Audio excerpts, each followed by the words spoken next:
செங்கல்ல இருந்து சுண்ணாம்பு வரைக்கும் கஸ்டமருக்கு நாம தானே கேரண்டி. கான்ட்ராக்டர் குமார் மாதிரி ஆளுங்களுக்கு தான் ஜிபிஆரின் டிஎம்டி கம்பிகள். நாமக்கல்லில் உணவகத்தில் சிக்கன் ரைஸ் சாப்பிட்ட 2 பேருக்கு உடல்நல குறைவு ஏற்பட்டுள்ளது. சிக்கன் ரைஸ் உணவில் பூச்சி மருந்து கலக்கப்பட்டுள்ளது. அண்மை செய்தியாக பார்த்து வருகிறோம்.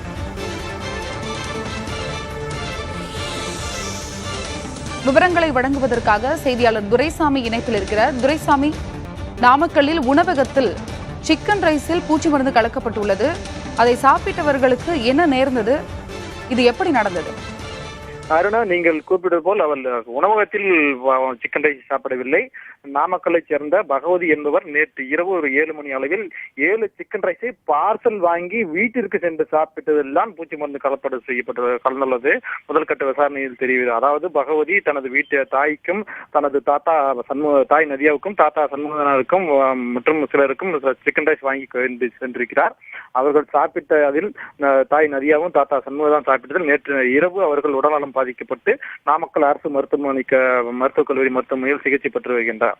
அதாவது இவர்கள் வாங்கி சென்ற சிக்கன் ரைஸில் தான் அதாவது பாதிப்பு ஏற்பட்டதாக தெரிய வருகிறது. ஏனென்றால் அந்த கடையில் கிட்டத்தட்ட 80-90 பேர் அந்த சிக்கன் ரைஸ் சாப்பிட்டிருக்காக. அவர்கள் யாரும் இதுவரை உடல்நலம் பாதிக்கப்படாத நிலையில் இவர்களுக்கு மட்டுமே பாதிப்பு ஏற்பட்டிருக்கிறது.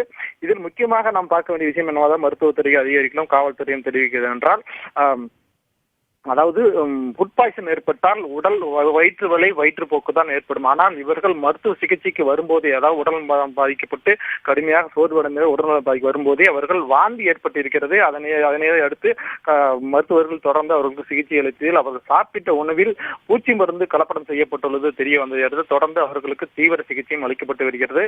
இருந்த போதிலும் தொடர்ந்து அவர்கள் அதாவது நிறைய சாப்பிட்ட உணவு முழுமையாக சாப்பிட நெல் பாதி உணவு இருந்து அதனை எடுத்து தடவியல் துறை சோதனை நடத்தியது. அதில் பூச்சி மருந்து கலப்படம் செய்யப்பட்டதாக மாவட்ட ஆட்சியர்கள் தெரிவிக்கிறார். அதனை தொடர்ந்து எதற்காக அவர் உணவில் எப்படி கலக்கப்பட்டது, எதற்காக கலக்கப்பட்டது, யார் அதனை கலந்தார்கள், ஏன் இந்த மாதிரி சம்பவம் நடைபெற்றது என்பது குறித்தும் தொடர்ந்து காவல்துறை மூலம் விசாரணையானது நடைபெற்று வருவதாகவும் எப்படி அந்த விஷம் பூச்சி மருந்து கலக்கப்பட்டது என்பது குறித்தும் தொடர்ந்து விசாரணை நடைபெற்று வருகிறது. அருணா, உங்களுடைய விரிவான தகவலுக்கு நன்றி துரைசாமி. செங்கல்ல இருந்து சுண்ணாம்பு வரைக்கும் கஸ்டமருக்கு நாம தானே கேரண்டி. கான்ட்ராக்டர் குமார் மாதிரி ஆளுங்களுக்கு தான் ஜிபிஆரின் டிஎம்டி கம்பிகள்.